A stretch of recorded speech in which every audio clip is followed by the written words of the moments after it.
In 1991, a 6-year-old girl named Nora Bell vanished without a trace at Disneyland while visiting with her mother. One moment she was laughing near the Pirates of the Caribbean exit, then gone. No scream, no clue. As years passed, the case grew colder, fading into whispers.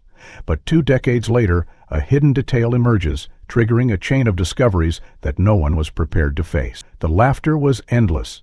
Children zipped past in mouse ears, and parents tried to capture every moment with oversized camcorders. That summer day in June 1991, Disneyland Anaheim brimmed with the kind of joy only a family vacation could bring. The family had arrived before the gates opened, hoping to beat the crowds.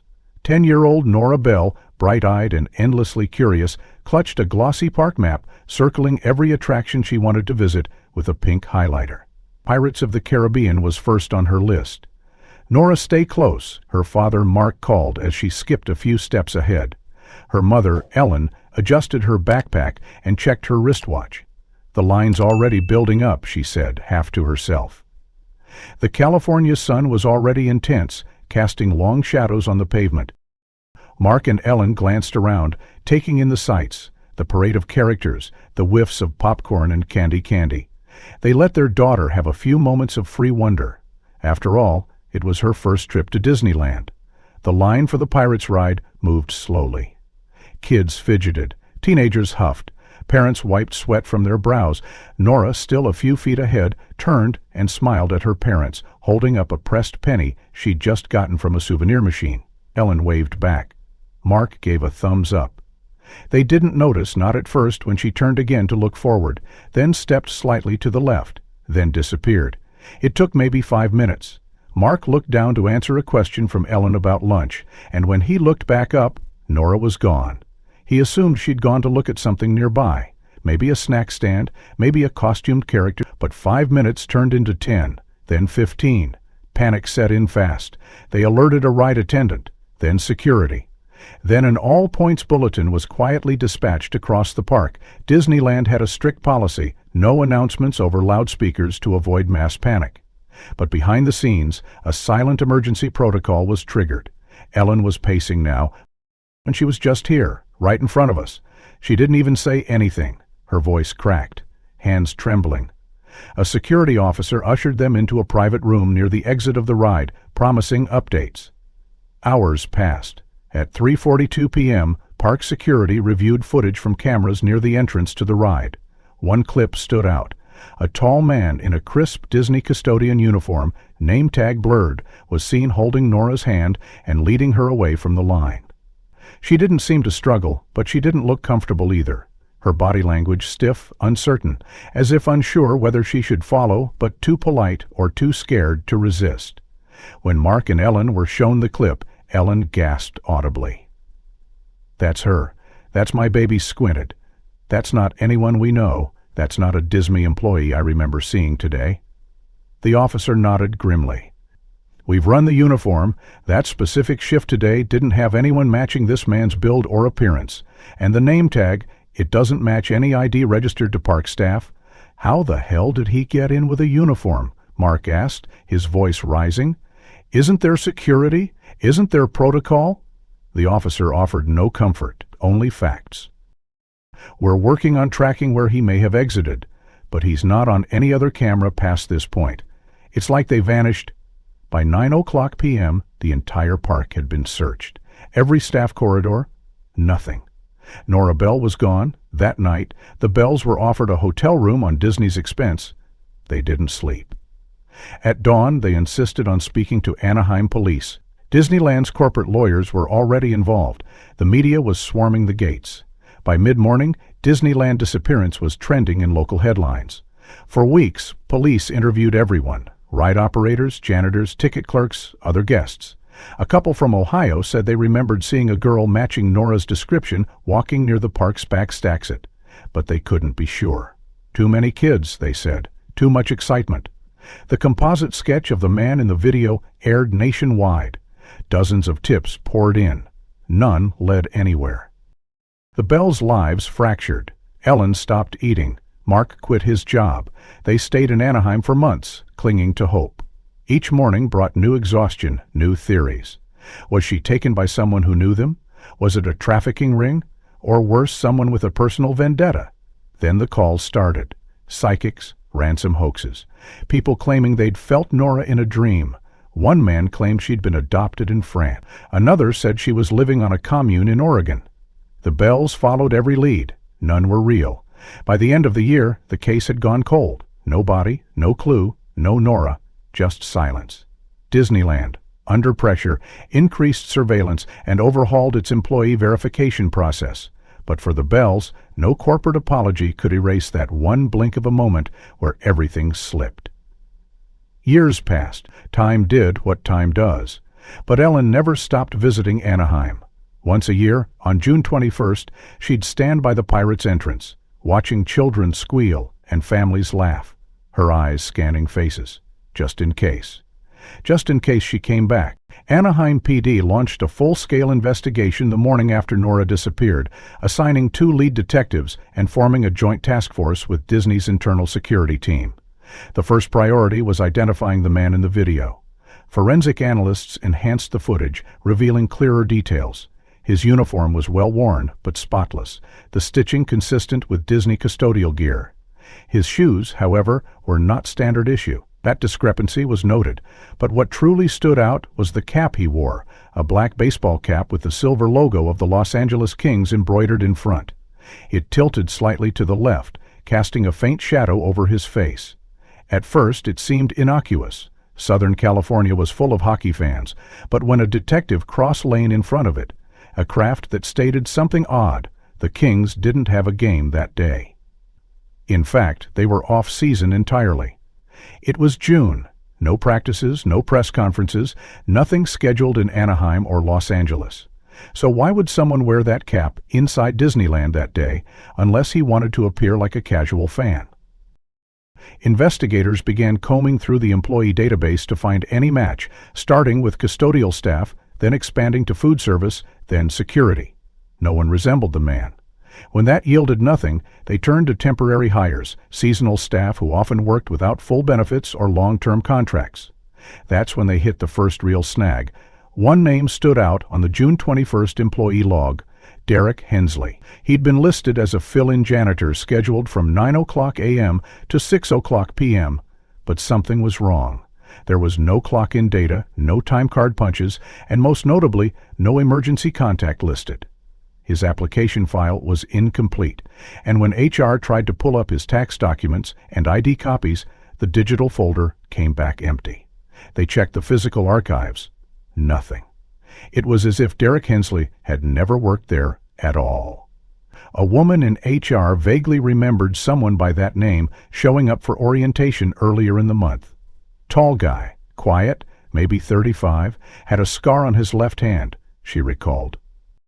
But she couldn't say for certain if it was the same man from the footage. Disneyland's security team combed through older surveillance videos to find Derek during previous shifts. They found one clip, dated June 14th, 1 week before Nora's disappearance. A man matching the general build was seen wheeling a trash bin across Main Street. Same gait, same shoulder tilt, but the video was grainy. Too large to match with certainty. Still, they sent it to the Bells. Ellen recognized something chilling. "He's watching the children," she said, pointing to a moment where the man paused near a popcorn stand, eyes fixed on a group of girls. Mark leaned in. "That's our daughter in the corner, just a blur of pink and white near the snack stand." The realization hit hard. He hadn't taken her on impulse. He'd been watching her for at least a week. That suggestion that this was premeditated changed the tone of the entire investigation. Anaheim PD issued a subpoena for any hiring agency that might have referred Derek Hensley. Only one responded, a short-term labor firm based in Garden Grove called SunWest Staff. Their receptionist confirmed the name, but said the file had been deleted during a recent system update. "He only worked one shift," she added. "Didn't return calls. We assumed he found another gig." She faxed over a physical copy of the intake form. No social security number, a temporary ID from Colorado. The address was a motel in Westminster that had since been demolished. The phone number? Disconnected. The trail, once promising, had gone cold.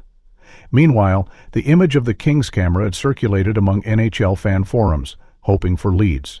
One user from Bakersfield swore he saw a man with that exact cap and a matching scar on his hand at a gas station off I-5 just days after the abduction. But the surveillance camera at that station had already overwritten its footage. Another dead end. With every passing day, public attention began to wane. News outlets shifted their coverage. The media circus shrank. But the Bells pressed on. Mark created a spreadsheet tracking every tip, every person named Derek in the area, every janitorial uniform purchase reported stolen in Southern California in the last 6 months. One entry jumped out, an eBay listing posted 3 weeks before the abduction. Disneyland custodian uniform, authentic, size L. It had been purchased using a burner account traced to a P.O. box in Riverside. When police arrived, the box was empty. No forwarding address. Ellen, meanwhile, stayed in touch with Disneyland investigators weekly. One afternoon in August, a security supervisor privately admitted something disturbing. The gate logs for employee entrances showed a 16-second blackout on the morning of June 21st. A power surge, he claimed, never happened before or since.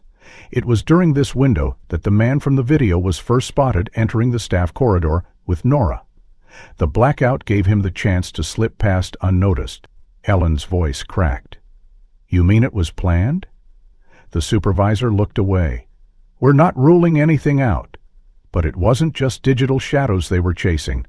A park guest sent the family a disposable camera she'd found in her backpack weeks later, one she swore wasn't hers.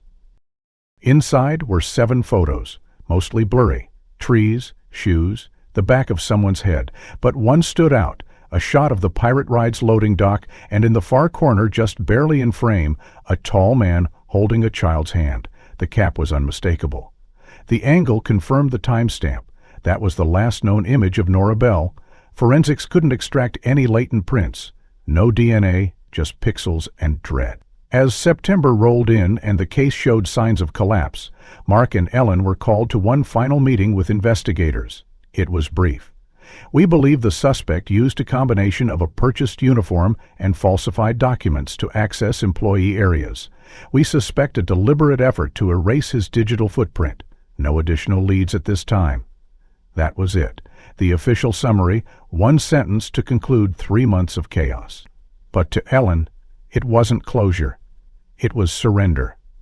And Nora was still out there, somewhere. The silence between Ellen and Mark grew louder as the months dragged on. Their home in Sacramento, once filled with Nora's drawings and laughter, became a space of quiet dread. Every drawer they opened seemed to contain something that hurt. An unfinished coloring book, a sock without a pair, a birthday card they never had the chance to give. It was in one of these drawers, while searching for a passport copy for a background check, that Ellen stumbled upon a thick envelope marked 1990. Her breath caught. She hadn't looked inside that envelope in over a year. With shaking hands, she opened it. Inside were court transcripts, photocopies, and scribbled notes from a custody and abuse trial she had testified in back when Nora was in kindergarten. Ellen sat at the kitchen table, heart pounding. She remembered it now with painful clarity. A fellow parent, Michael Ridge, had been accused by 2 separate families of inappropriate behavior toward children at the private preschool Nora attended in 1989. Ellen had taken the stand, not as a victim's mother, but as a witness. She'd seen something. A moment, a gesture she couldn't unsee. Michael crouched too close to a child in the playground tunnel, whispering something that made the girl recoil. She'd reported it. The school hesitated, but when more stories emerged, a legal case followed. Michael Ridge denied everything, claimed he was the target of a smear campaign, and even filed a counter-lawsuit against the school and Ellen personally for defamation and emotional distress. The lawsuits were dismissed. Michael disappeared from the community shortly after. The Bells had moved on, or so they thought. Ellen had never mentioned it to the current investigators, thinking it unrelated. But now she wasn't so sure. Digging deeper into the envelope, she found something else. A photocopy of an anonymous letter she received months after testifying. At the time, she dismissed it as an empty threat. The words had been typed on an old ribbon typewriter, uneven and impersonal. "People who destroy others will lose what they love. Think twice before testifying again." No return address, no signature. Ellen never told Mark she'd burned the original out of fear it might frighten him or Nora. But she'd kept a copy. Now, as she stared at the letter again, her stomach turned. She brought it to Mark, voice barely steady. "There's something I didn't tell you." "About before all of this?" At first, he didn't react. Then he took the letter and read it twice. "You think this is connected?" he asked. "After everything we've learned about this fake employee and the video footage, it doesn't seem like a coincidence anymore," she replied. That night, Mark dug into their old family albums, hoping to find something, anything, that might offer a thread. Ellen joined him, flipping through pages filled with memories.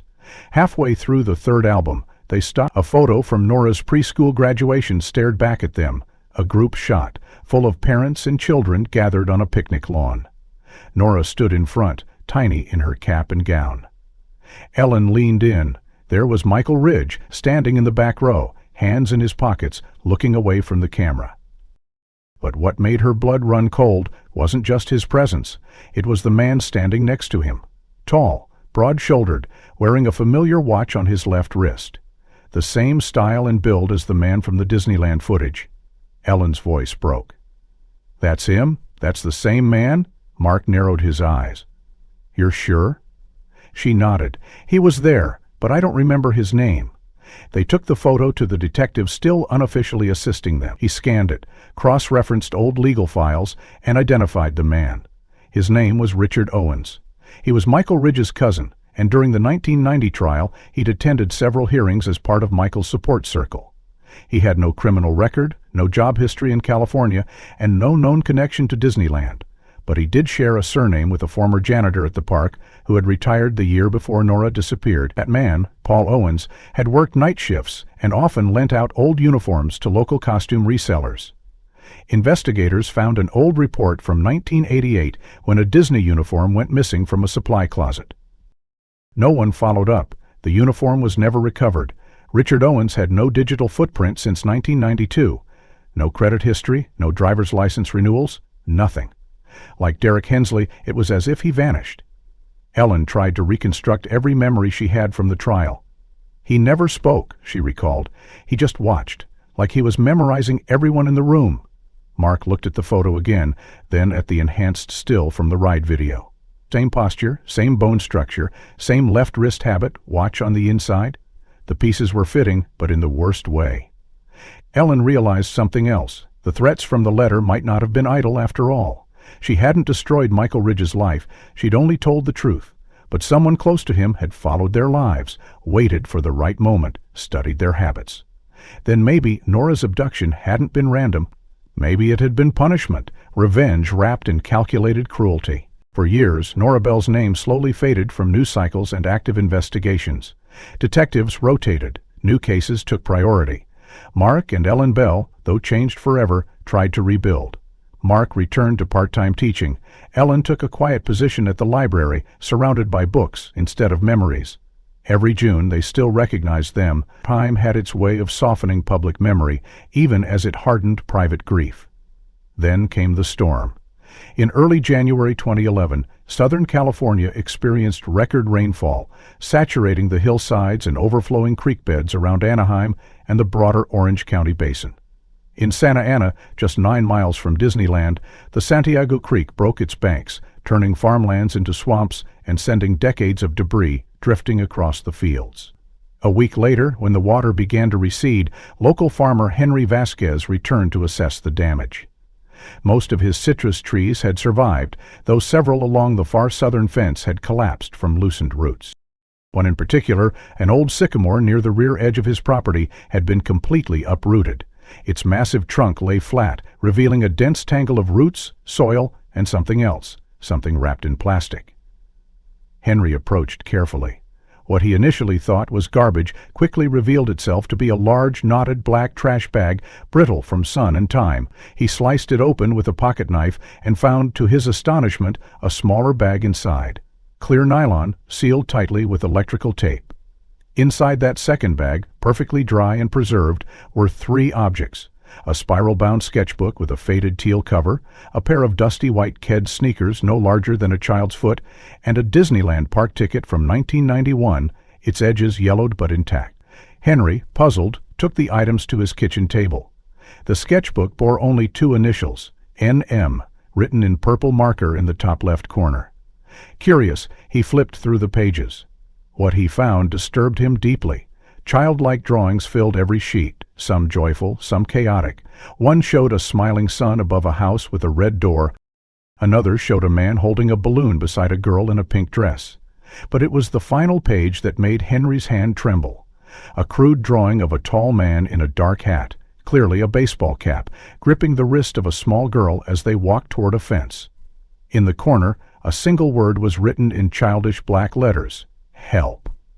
Henry didn't hesitate. He took the sketchbook and the bag's contents to the Santa Ana Police Department, who, within hours, reached out to Anaheim PD. When the image of the 1991 Disneyland ticket surfaced, along with the initials and the shoes, a cold case alert triggered an automatic flag in the system. The items matched the profile of Nora Bell. 20 years had passed. Ellen was at the library when the call came in. She answered in her usual composed tone, until she heard the detective's voice. "We found something," he said. She nearly dropped the phone. Mark and Ellen were asked to meet investigators at the evidence lab. There, laid out on a steel table, were the contents of the bag. Ellen gasped the moment she saw the shoes. "Those were hers," she whispered. "We bought them the week before. I remember she loved how clean they were." Mark picked up the ticket stub, turning it over with shaking hands. This is real?" he asked, not even knowing what question he meant. The detective nodded. "Found after the storm under a fallen tree. Looks like it's been buried a long time." But it was the sketchbook that pulled Ellen in. Page after page, she absorbed the images, Nora's mind translated into color and shape. And then that last page, that horrifying scene. "That's the man," she said, her finger trembling above the hat. That's what she saw. The cap was unmistakable, wide brim, a small symbol etched at the front that looked eerily similar to the old King's logo. "Do you think she drew this after being taken?" Mark asked. "Why would she bury it?" The detective explained that based on the tree's root system, the bag had likely been buried no later than late 1992. "Could have been her, could have been someone else trying to hide the evidence," he said. "Or maybe she left it there on purpose." The theory rattled them. Ellen began to consider the possibility that Nora, at some point, had tried to leave clues. "We need to go back through everything," she insisted. "That name, Richard Owens, he had family around this area, right?" The detective nodded slowly. "We'll check, but it's a thin lead." Still, for the first time in nearly 2 decades, the case was no longer dormant. And buried beneath a fallen tree, Nora's voice had surfaced, faint but undeniable. The discovery of the sketchbook reignited not only public interest, but also old memories long buried beneath the surface of quiet neighborhoods and forgotten patrol logs. The Santa Ana Police Department received an unexpected visit 3 days after the story hit local news. A retired officer, Glenn Marlowe, walked in with a warm brown envelope and a story he had kept to himself for almost 2 decades. Glenn had served in the Orange County Sheriff's Department for 30 years and retired in 1995. He had no connection to the Bell case officially, but lived not far from the farmland where the nylon bag was found. In the early spring of 1992, he'd been hiking alone near a wooded depression that separated 2 agricultural properties, land most people ignored. One of the small trails led him past an old water tower and deeper into a grove that had been damaged by storms the year prior. That's where he noticed it, a crude wooden structure, almost like a makeshift cabin, half sunken into the earth, masked by overgrowth and vines. Out of habit, Glenn approached with caution, gun holstered but hand near ready. The door was barely attached, and inside the air was thick with mildew. What struck him first wasn't the smell, but the items on the ground, a scattering of plastic toys, all pinks and purples, a set of jacks, a child's brush with fine blonde strands still tangled in the bristles. He also found 2 unopened jars of baby food, labels faded but still legible. He had no reason to suspect foul play at the time. The scene felt like it had been abandoned in a hurry, but there was no blood, No sign of struggle, just an eerie sense of vacancy. Still, he had reported the find to dispatch.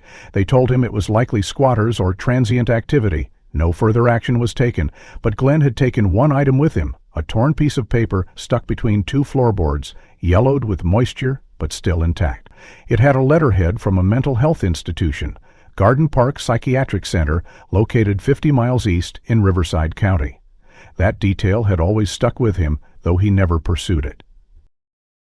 Now, 2 decades later, when he saw the name Nora Bell on the news and recognized the area of discovery, the memory surged forward with a weight he could no longer ignore. He handed the paper to detectives, who immediately cross-referenced the address. Within hours, the lead investigator called Ellen and Mark with a new, unsettling question. Did they know anyone connected to Garden Park? Ellen's hand froze on the receiver. Her breath shallowed. "That was where my ex-husband worked," she said slowly, "for almost 8 years. The name came back like a ghost from another life, Dennis Caldwell. He had entered her life when Nora was 4, charming at first, attentive in ways Mark never had been during their brief separation, but the warmth had faded fast. He was possessive, erratic, emotionally cold with Nora. Ellen had left him within the year, but she had never shared the full reason why. Mark, always suspecting something deeper, waited quietly as Ellen retrieved an old folder from the back of a filing cabinet. It contained a restraining order from 1987, quietly withdrawn when Dennis left the state. He had never touched Nora, but Ellen remembered the way he looked at her when she disobeyed, silent, simmering with something unnameable.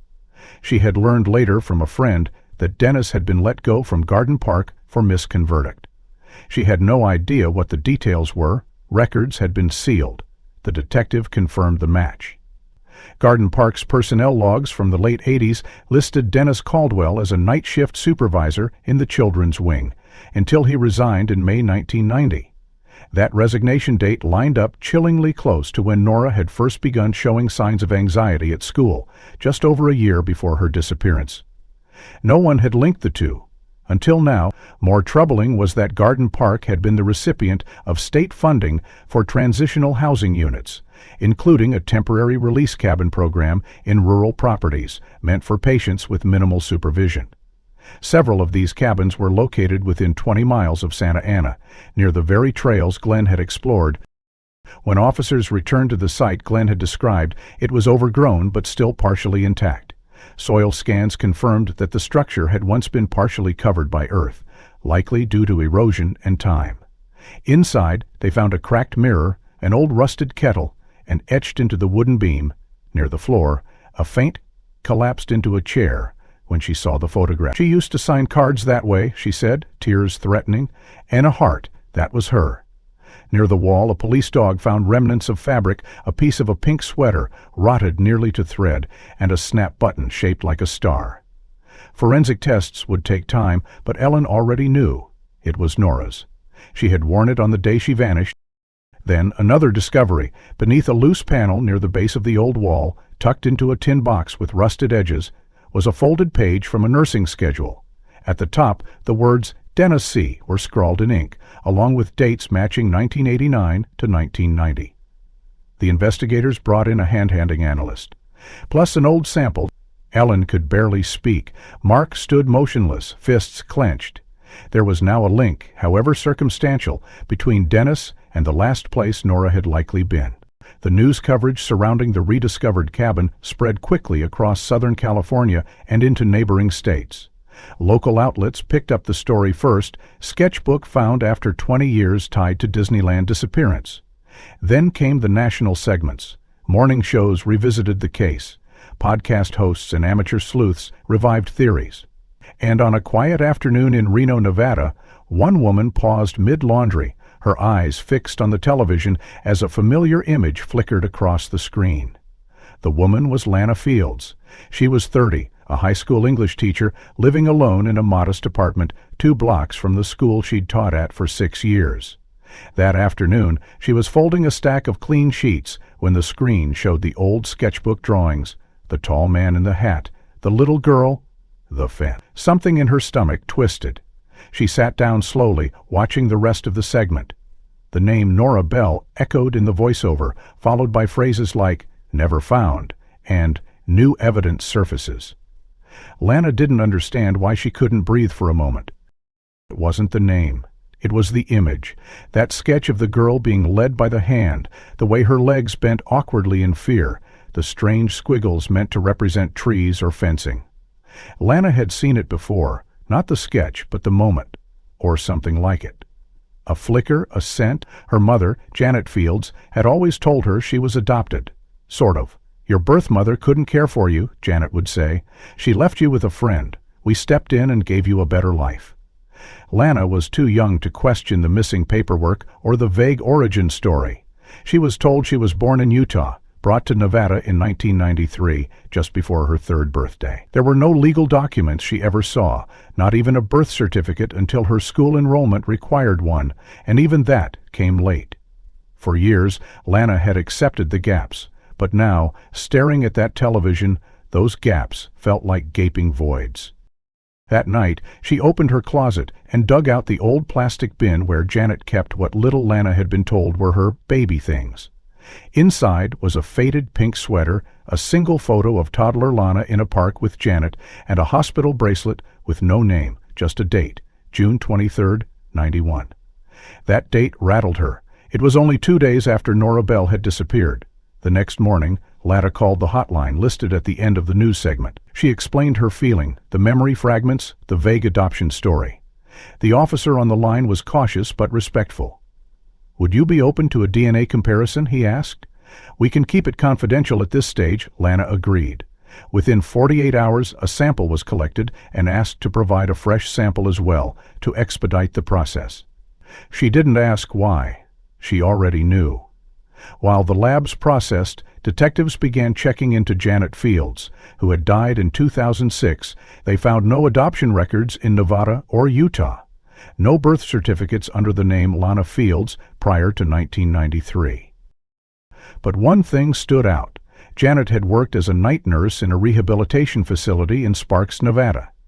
That facility had once housed patients with developmental disorders and had loose ties to Garden Park, the psychiatric institution where Dennis Caldwell once worked. A 1992 personnel transfer log showed that Janet had been part of a relocation program involving shared staff between Garden Park and 3 partner institutions. Janet and Dennis had been co-workers. The implications began to crystallize. Days later, the DNA results came back. A match. 99.98% that Lana Fields was Nora Bell.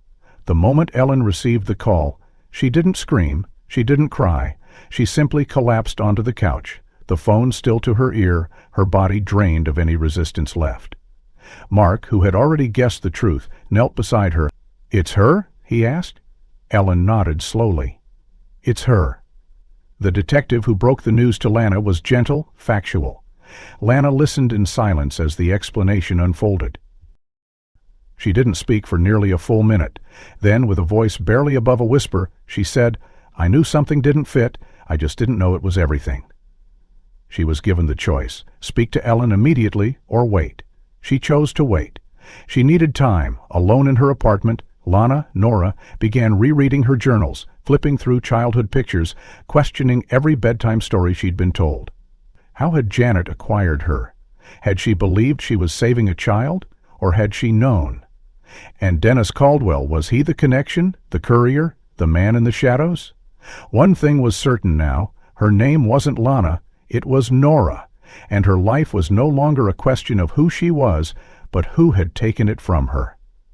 The confirmation that Lana Fields was Nora Bell sent waves through the law enforcement community. Cold case detectives reopened every file, photograph, and interview from 1991. A task force was reassembled under Anaheim PD with one goal: find out who had taken Nora and how she'd vanished without a trace. The forensic evidence from the Santa Ana cabin was still being processed, but attention now shifted toward figures in Nora's early life, people with motive, means, and opportunity. One name resurfaced immediately: Ray Carter. While Dennis Caldwell had dominated the initial speculation due to his psychiatric work and disturbing past, Ellen had quietly mentioned another figure during early questioning: Ray, her ex-husband before Dennis. A man with a strange, inconsistent relationship with Nora, and even stranger silence in the years after the disappearancing. At the time, Ray had moved out of state and claimed no involvement. No physical evidence linked him to the scene, and with no record of threats or abuse, police had deprioritized him. Now, with new leads emerging, a detective followed a hunch and tracked Ray to a quiet assisted living facility in Chula Vista. Ray, now 73, was battling early-stage dementia and required daily care. The staff described him as gentle but distant, often lost in routines. When asked about his past, he spoke vaguely of fixing things and rides that creak. Upon entering his room, the investigator noticed a collection of drawings pinned neatly on a corkboard, soft pencil sketches on yellowed paper. Some showed Ferris wheels, others roller coasters, but one, in particular, stood out, a detailed sketch of the Caribbean ride at Disneyland drawn from memory. Standing just beside the ride's entrance, in the lower left corner, was a girl with pigtails, button. Next to her, a tall man in a cap held her wrist, half turned toward the viewer. The resemblance was chilling. "Did you draw this?" the detective asked. Ray smiled faintly. "That's my little star," he murmured. "She loved that ride." The detective froze. "Who?" She was scared of the skeletons, but she loved the music. The investigator took a photo of the sketch and sent it back to headquarters. Ellen was brought in the next day. Upon seeing the drawing, she clutched the image to her chest, her body trembling. "That's her," she whispered. "That's her the day we lost her. She was wearing that sweater." The same sweater whose remains had been recovered from the Santa Ana cabin. When questioned further, Ray struggled to maintain coherence. His memory fragmented, mixing present with past, but one detail slipped through. "I told them she'd be better off," he muttered. "I fixed the path. I knew where the doors went." Investigators began digging into Ray's employment history, and there it was, neatly documented in old Disneyland personnel records. Ray Carter had worked as a maintenance technician at Disneyland Anaheim from 1981 to 1989. His role involved structural inspections of ride platforms, backstage corridors, and emergency exit routes. More importantly, he had been issued a universal keycard that granted him access to restricted employee-only pathways, including the concealed tunnels and service entrances surrounding the main attractions. Though he left the company 2 years before Nora vanished, no record confirmed the return of his keycard. Back then, inventory audits were done manually, and Disneyland had no strict policy for immediate key deactivation. With a uniform borrowed or bought, a keycard never returned, and a knowledge of when and where surveillance gaps occurred, Ray could have entered the park unnoticed and exited the same way. The theory crystallized. Ray had watched from afar, timed his approach, and exploited a lull in attention. But why? Why would a man who once helped raise Nora take her from her family? The answer, perhaps, lay in his fractured psyche. Interviews with former colleagues painted a picture of a man both meticulous and obsessive. One recalled Ray ranting during a staff meeting in 1988 about how kids needed protection from the world. Another remembered him fixating on Nora during office conversations with Ellen. He used to ask about her more than normal, one technician shared. Said he dreamed of taking her someplace quieter. It was subtle back then, easy dismissed, but in hindsight it was the kind of red flag that today's HR systems would flag instantly. The drawings in Ray's room, dozens of them, spanned years. One showed a cabin in the woods, another a girl sitting on a porch staring out at mountains. The consistency of that child's figure, the shape of her face, her clothes, suggested Ray had been reliving something for decades. Or preserving it. Detectives requested a search warrant for all items in Ray's storage unit, registered to his name in San Diego County. There, among old repair manuals and broken tools, they found a single locked metal box. Inside, a child's music box with a missing key, an old Keds sneaker, and a Disneyland name tag. Maintenance, Ray. The pieces were aligning. A man who once worked behind the scenes had used his insider knowledge to remove a child unnoticed, then vanished into obscurity, trusting his proximity to the family to deflect suspicion. And for 20 years, he had carried the memory in sketches and fragments, buried beneath age and disease. With mounting evidence pointing toward Ray Carter as the person responsible for Nora's abduction, investigators redoubled their efforts to locate any remaining physical proof, something undeniable, something that would not just suggest guilt, but confirm it. It was in the crime lab that one such breakthrough occurred. Technicians, carefully re-examining the items recovered from the nylon bag found beneath the fallen tree in Santa Ana, noticed a small slit in the inner lining of the sketchbook's back cover. It was subtle, like something hidden intentionally, a space pressed flat over the years. Inside, barely larger than a matchbox, was a folded scrap of notepad paper, discolored but legible. Written in childish handwriting with a dull blue crayon were the words, "Uncle Ray said Mommy doesn't want me anymore. I have to go where no one will find me." Beneath that, a small drawing, a girl with a sad face, sitting in a window, hands on her knees, looking out at stars. The signature at the bottom read simply, "At the stars of night, at the bottom of a bunch of stars." The weight of that sentence was immediate and devastating. It wasn't just an accusation, it was a child's understanding of betrayal, the way her world had been twisted to believe that abandonment was her mother's choice. When the note was presented to Ellen, she broke into quiet sobs, not from surprise, but from vindication.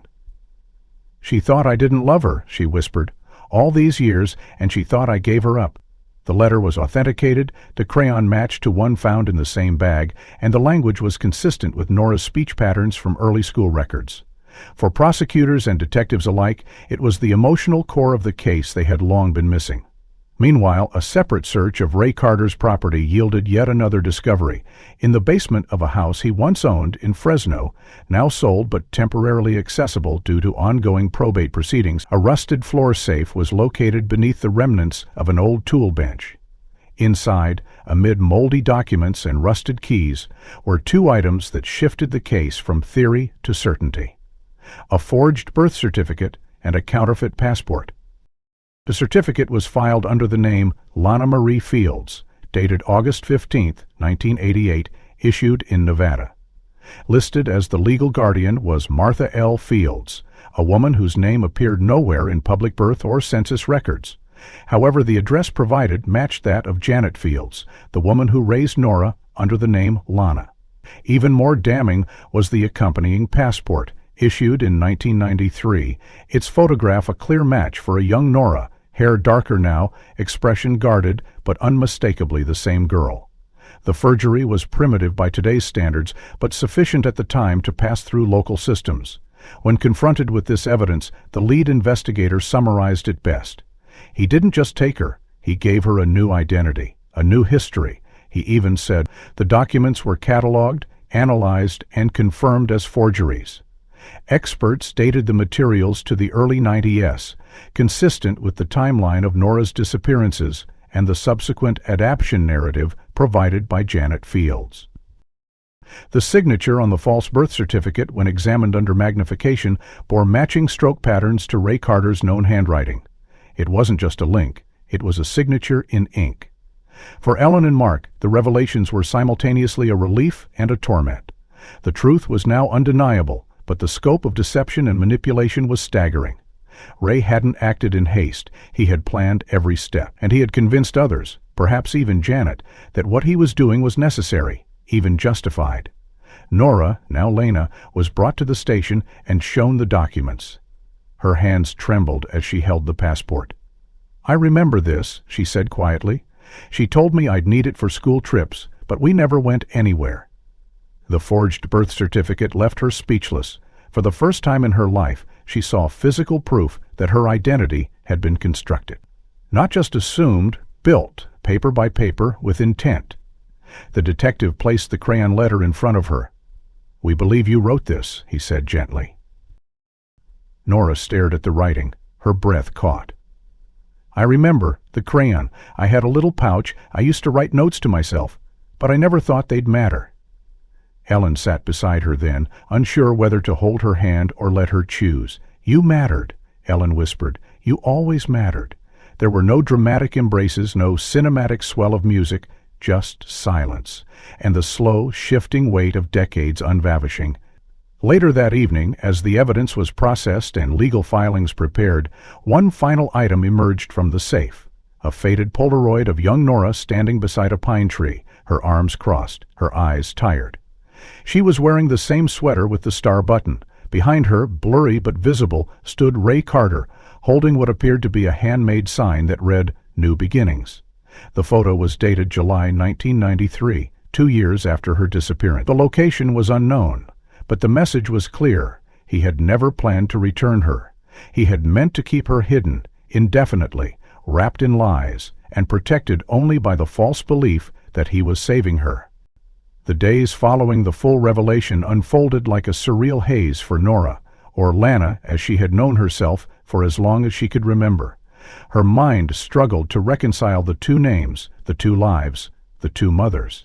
The truth was laid bare. Her childhood, her memories, her very identity had been carefully constructed on the lies of a man she had once trusted as a protector. They had stolen her not just from Disneyland, not just from her biological mother, but from a future she was never allowed to live. Still, when the detective placed the old Polaroid in her hand, the one with "New Beginnings" scrawled in the background, something inside her recoiled, not out of fear, but confusion. That phrase had always sounded familiar. Janet had used it too. "This is your new beginning," she had whispered when Lana cried at night as a child, asking why she had no baby pictures, why her friends had birth stories and she didn't. She hadn't answered those questions.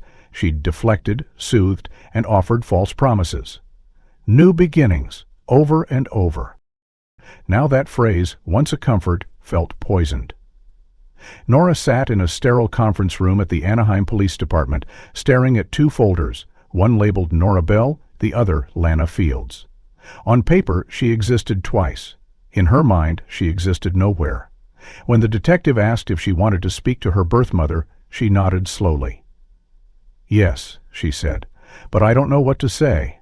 Ellen Bell entered the room 5 minutes later. Her face was pale, her hands trembling, but her eyes never left Nora's. For a moment, neither woman moved. The silence between them carried the weight of 2 decades. Then, Ellen stepped forward and held out a trembling hand. "Hi, sweetheart," she said, her voice cracking. "I've missed you every day." Nora didn't respond. Her eyes brimmed with tears, but her body remained rigid. She took Ellen's hand, not fully out of recognition, but obligation. After a long moment, she whispered, "I don't remember your voice."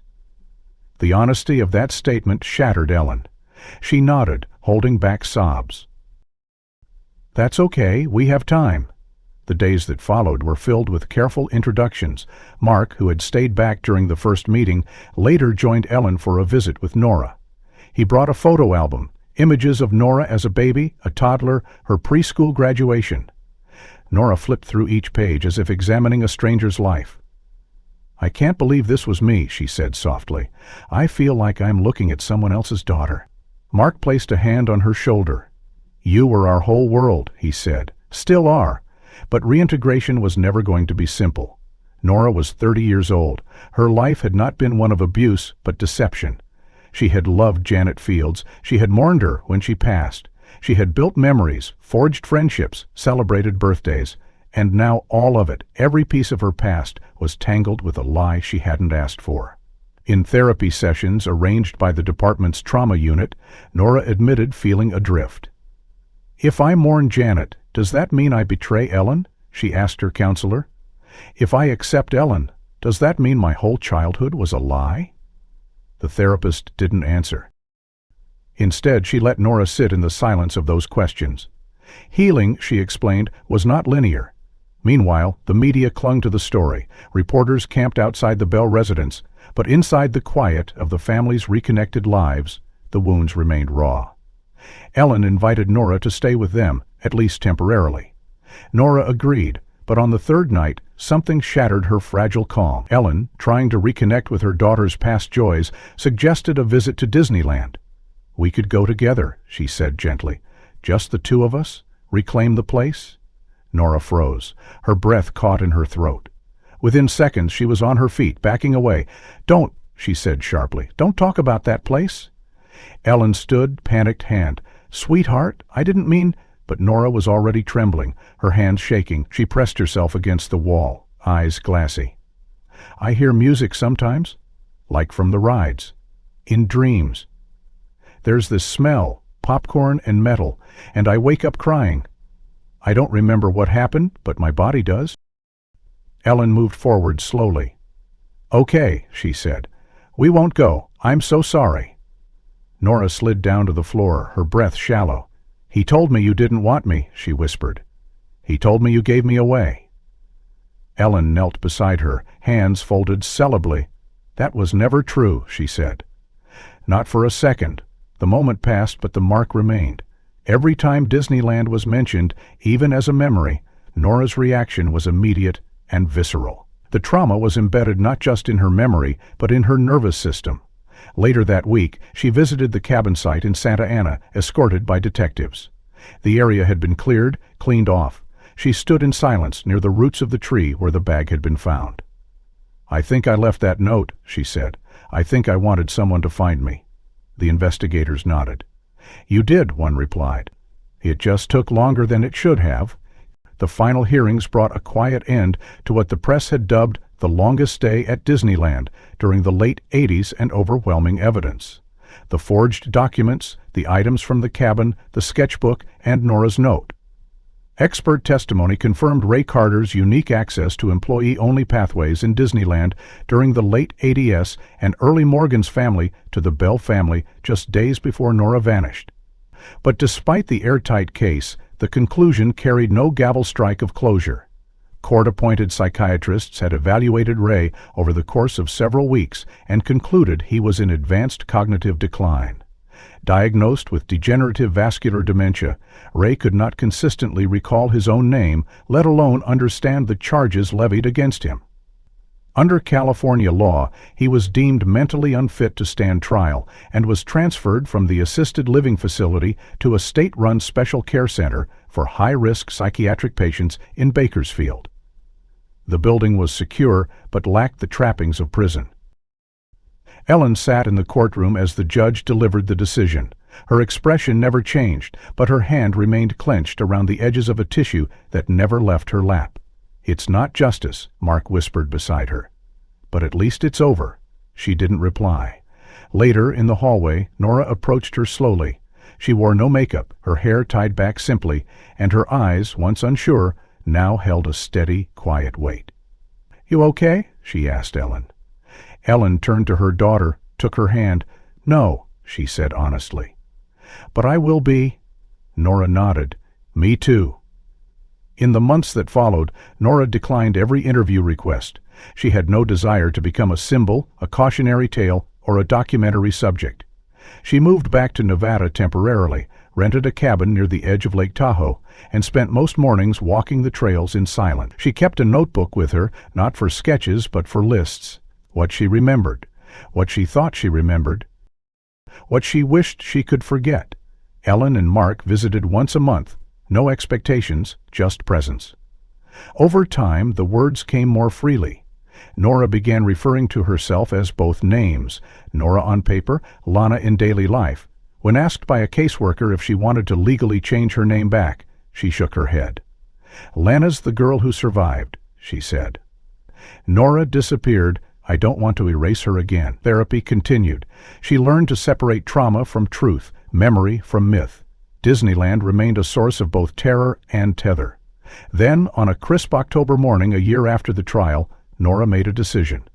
She bought a ticket to Disneyland. She didn't invite anyone to come. She arrived early, just after rope drop, blending into a crowd of tourists, families, and laughter. She didn't write anything. She didn't eat or browse shops. She walked slowly, steadily, through the park, her heart pounding with every step, and then she arrived at the exit gate of Pirates of the Caribbean. The same place she had last seen sunlight for before everything changed. She stood there unmoving, while parkgoers flowed around her like a current. She closed her eyes. In her mind, she heard the mechanical splash of the boats, the faint music drifting from speakers above, the smell of chlorinated water and sugary snacks. And for a moment, she was that little girl again, looking for her mom, unaware that a man she trusted was already leading her somewhere else. She opened her eyes. She wasn't that girl anymore. She was 31. She was free. She was found. She left without taking a single photo, but from that year on, she returned to Disneyland once every fall, always alone, always silent. She stood in the same place for a few minutes, no longer afraid, not chasing memories but anchoring herself. It became her ritual, her reminder not of what was taken, but of what was reclaimed. If this story moved you or kept you on edge, don't forget to like and subscribe for more real-life inspired mysteries like this. Which moment hit you the hardest? And where in the world are you watching from? Drop your thoughts in the comments. I read every one.